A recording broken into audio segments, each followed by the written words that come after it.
에덴 시니어 센터에서는 성탄절을 맞아 다양한 무대를 마련하고 어르신들과 함께 웃고 즐기는 특별한 행사를 열었습니다. 아이스 이민 단속국과 국경 순찰대원들은 뉴올리언스와 미네소타 도시들에 이어 오하이오 콜럼버스로 확대해 휴일 없는 체포 작전을 벌이고 있습니다. 트럼프 행정부가 연방 대법원의 겁으로 시카고에 국가 방위군을 배치하지 못하게 됐습니다. 연방 교육부는 학자 융자금을 270일 이상 상환하지 못해 디폴트로 분류된 사람들에게 봉급 압류 통보를 시작할 것으로 밝혔습니다. 주사제와 같은 효력을 내는 먹는 비만 치료제 위고비가 FDA의 승인을 받아 새해 초에는 시판됩니다.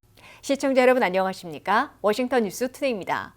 에덴 시니어 센터에서 성탄절을 맞아 다양한 무대를 마련하고 함께 웃고 즐기는 특별한 행사가 열렸습니다. 어린이들의 합창, 어르신들의 영어 프리토킹, 라인 댄스와 깃발춤 등 다채로운 무대가 펼쳐져 감동과 즐거움 그리고 따스함을 느낄 수 있는 소중한 시간을 보냈습니다. 참석자들 역시 응원의 박수를 보내며 연말의 기쁨을 함께 나눴습니다. 안혜린 기자가 다녀왔습니다. 에덴 시니어 센터가 크리스마스를 맞아 따뜻한 분위기 속에서 특별한 시간을 가졌습니다. 센터 안은 크리스마스 장식으로 한껏 꾸며졌고 곳곳에서 연말의 설렘이 느껴졌습니다. 이날 행사에 참석한 어머님과 아버님들도 가능한 한 빨간색 계열의 옷을 맞춰 입으며 크리스마스 분위기를 함께 만들었습니다.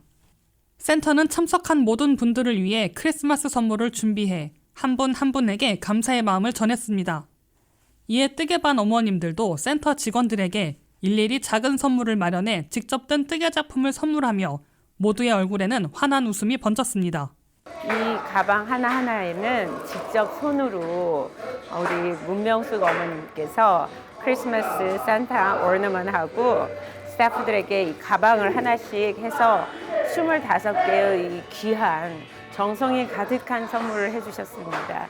그래서 이 크리스마스를요, 우리 어르신들과 함께 할 때마다 늘 주고 또 받는 이런 기쁨도 줄 때 그 기쁨도 크지만 이런 정성스러운 선물을 준비를 1년 내내 해주셔서 또 다시 저희들에게 전해주시는 이 사랑이 늘 감동스럽고요.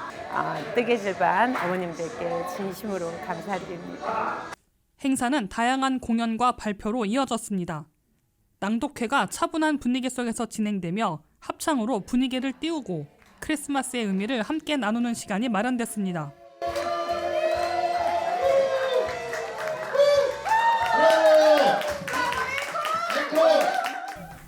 센터빌 코이노스 장로교회 누젠 콰이어의 공연도 무대에 올랐습니다.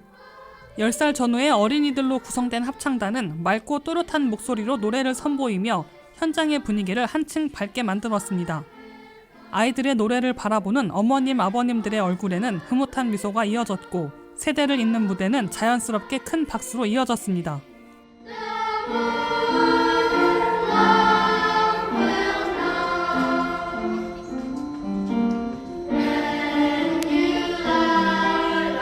이어진 순서에서는 어머님들이 직접 참여한 라인 댄스 공연이 펼쳐졌습니다.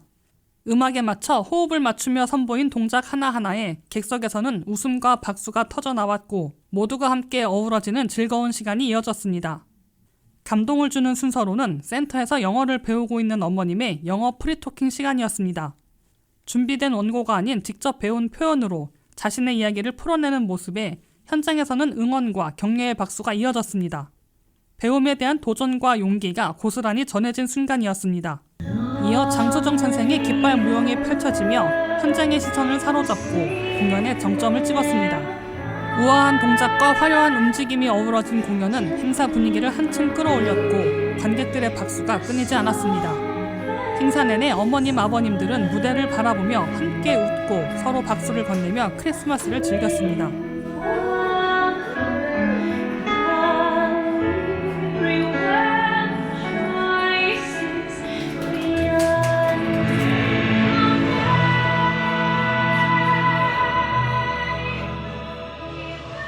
이번 행사는 크리스마스가 가진 나눔과 연대의 의미를 자연스럽게 전했습니다.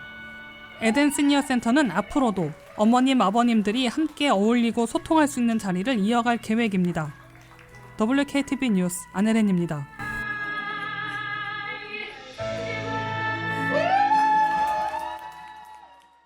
트럼프 행정부의 대대적인 불법 체류자 체포 작전은 성탄절이나 연말연시 등의 연휴 없이 확대 전개되고 있습니다.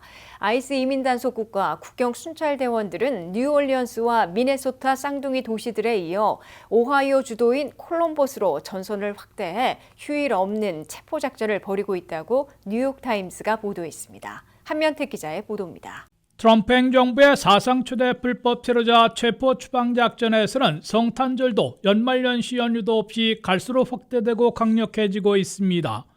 트럼프 행정부는 블루스테이트, 블루시티들을 주로 초토화시키는 듯 했으나 이제는 공화당 우세 지역인 레드스테이트 안에 있는 블루시티들까지 진주해 대대적인 체포 작전을 전개하고 있습니다. 트럼프 행정부의 이민 단속을 주도하고 있는 두 기관들, 아이스 이민세관 집행국과 국경 순찰대원들은 레드스테이트 속의 블루시티인 오하이오주 주도인 컬럼버스에서 대규모 이민 단속을 단행하고 있습니다. 오퍼레이션 버크아이, 즉 숫사슴의 눈 작전으로 이름 붙인 오하이오 컬럼버스 이민 단속에서는 형사범죄 기록이 있는 불법 체류자 10명을 체포하는 데 그쳤으나 성탄절과 연말연시 이민사회를 불안과 공포 속에 몰아넣는 타격을 가하고 있다고 뉴욕타임스 등비 언론들은 전하고 있습니다. 오하이오 주도인 컬럼버스 북동쪽에는 미네소타에 이어 두 번째로 많은 소말리아 출신들의 집단 거주지가 있어 미네아폴리스와 세인트폴 등 쌍둥이 도시들에 이은 핵심 타겟이 된 것으로 해석되고 있습니다. 불법 체류자 체포 작전이 전개된다는 소식에 오하이오 콜럼버스 지역의 소말리아 출신 거주 지역에는 이민자들이 아예 집 밖으로 나오지 않는 바람에 인적이 거의 끊겼으며 상점들과 식당 등 사업체들도 대부분 문을 닫아 일순간 유령 도시로 변했다고 뉴욕타임스는 전했습니다. 성탄절과 연말 태목 특수를 기대하던 소말리아계뿐만 아니라 컬럼버스 주민들이 실망과 불안, 공포를 토로하고 있다고 이 신문은 밝혔습니다. 성탄 전야로 분배해야 할 이 지역 교회들도 텅 빈 것으로 이 신문은 밝혔습니다. 이 지역 비영리 기관들은 쌀과 빵, 우유 등 먹거리를 담은 박스들을 수백 개씩 이민 가정에 직접 배달해주고 있다고 뉴욕타임스는 전했습니다. 트럼프 행정부는 근래 들어 시카고에서 장기간 대대적인 단속을 전개해 4,500명이나 체포했습니다. 이어 노스캐롤라이나 샬럿트, 루지애나 뉴올리언스, 미네소타 쌍둥이 도시들에 이어 오하이오 주도인 컬럼버스로 불법 체류자 체포 작전을 확대 전개하고 있습니다. 이들 도시들에서 선봉에 서고 있는 국경 순찰대는 상징 인물이 된 그레고리 보비노 광역팀장이 250명의 순찰대원들과 각종 차량과 장갑차, 드론과 블랙호크 헬기까지 동원해 가장 공격적인 작전을 펼치고 있습니다. 국경 순찰대는 국경 반경 100마일에서 연안에서 100마일로 작전구역을 마음대로 변경해 거의 모든 대도시들을 작전구역으로 삼은 후에 작전구역에서는 영장 없이 체포 수색할 수 있는 권한을 활용해 어느 기관들보다 공격적인 작전을 전개해 왔습니다. 더욱이 얼굴 생김새나 언어 액센트만 보고 듣고도 불법 체류자로 의심되면 체포할 수 있다는 연방 대법원의 판결까지 나오자 사실상 무차별 체포에 나선 것으로 관측되고 있습니다. WKTV 뉴스 한면택입니다. 트럼프 행정부가 연방 대법원의 거부로 시카고에 국가방위군을 배치하지 못하게 됐습니다. 이번 연방 대법원의 거부 판결로 트럼프 행정부는 해당 주지사의 반대가 있는 경우 국가방위군 배치를 강행하기 어렵게 된 것으로 해석되고 있습니다. 사상 최대 불법 체류자 체포와 범죄 퇴치 작전을 위해 국가방위군 병력을 대거 동원해온 트럼프 행정부의 전략이 미국 최고법원인 연방 대법원에서 일격을 당해 강한 제동이 걸렸습니다. 연방대법원은 6대3의 결정으로 트럼프 행정부가 시카고 지역에 국가방위군 병력을 배치하도록 허용해달라는 요청을 거부하고 배치 금지를 판결했던 하급심의 결정을 유지했습니다.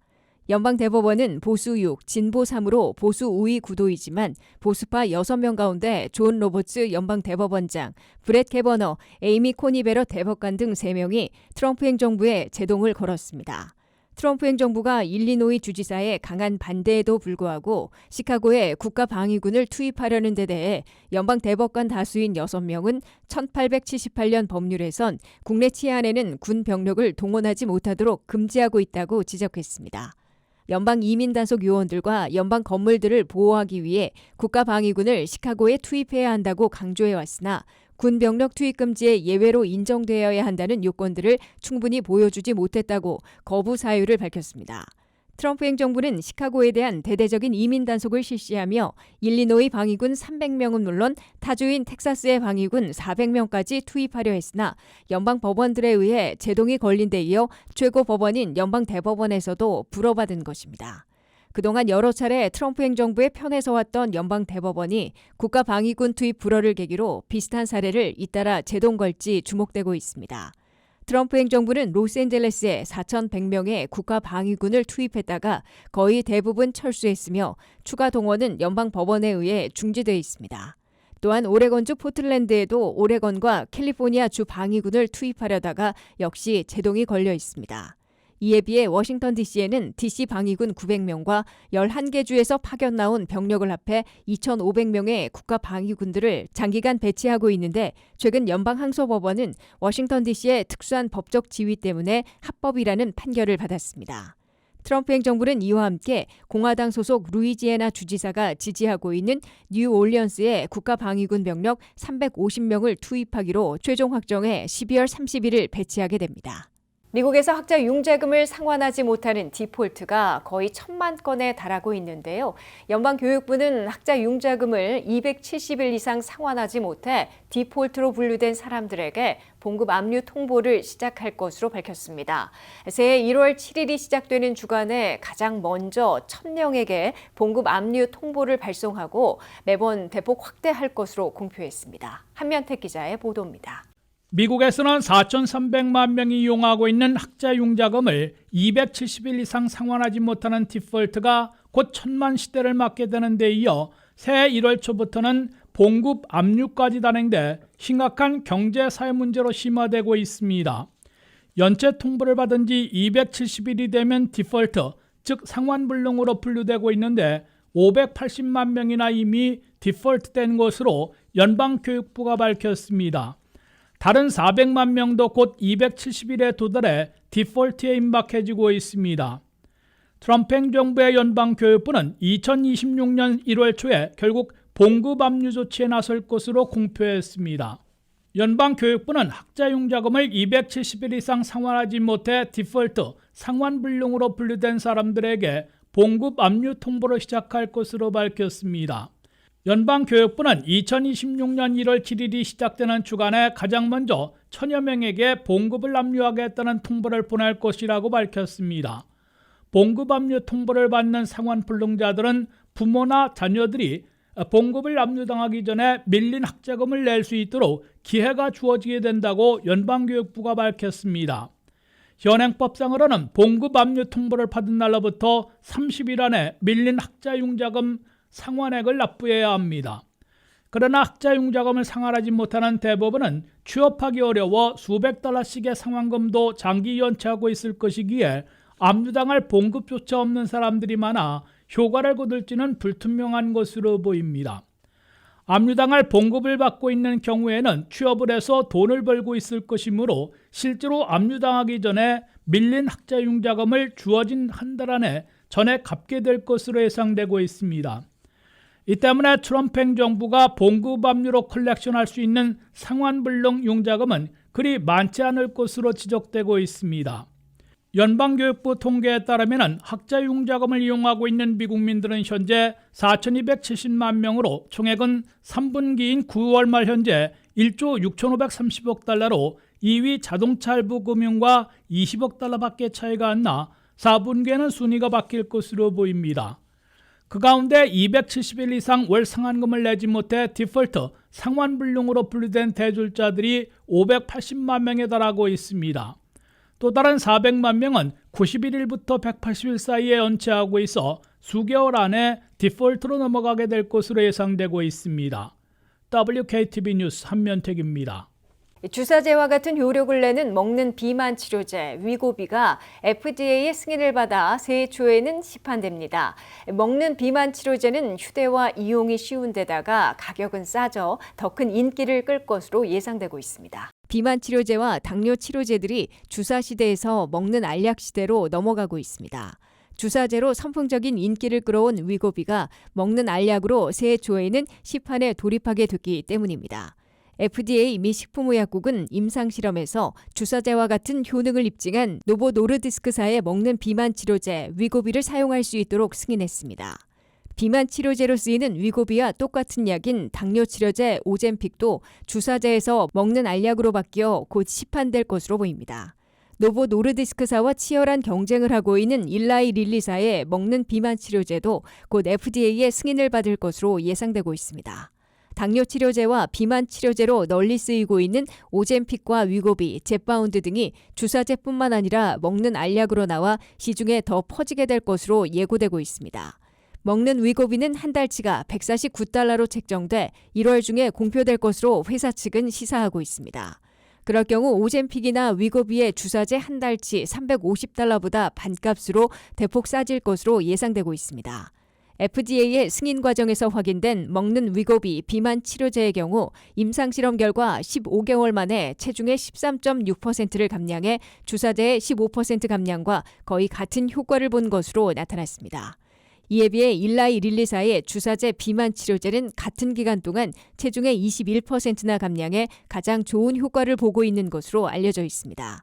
일라이 릴리사의 먹는 비만 치료제가 먹는 위고비보다 더 큰 감량 효과를 낼지 주목을 끌고 있습니다. 트럼프 행정부는 두 대형 회사들과 처방약값 낮추기에 이미 합의해 놓고 있어 당뇨 치료제와 비만 치료제를 $1,000씩 파격 디스카운트해서 시판하도록 압박하는 데 성공했습니다. 트럼프 행정부는 당뇨나 비만 치료제에서 주사제 대신 먹는 복용약들에 대해 FDA의 승인을 받아 시판될 때 한 달 $150 이하로 책정될 것으로 공개한 바 있습니다. 트럼프 행정부와의 11월 합의 발표 후 덴마크에 본사를 두고 미국 내에서 제조 생산하고 있는 노보 노르디스크사는 당뇨 치료제를 위한 주사제인 오젬픽과 비만 치료제인 위고비는 보험 적용 이전 한 달 약값이 $499에서 $349로 $150 정도 내린다고 밝혔습니다.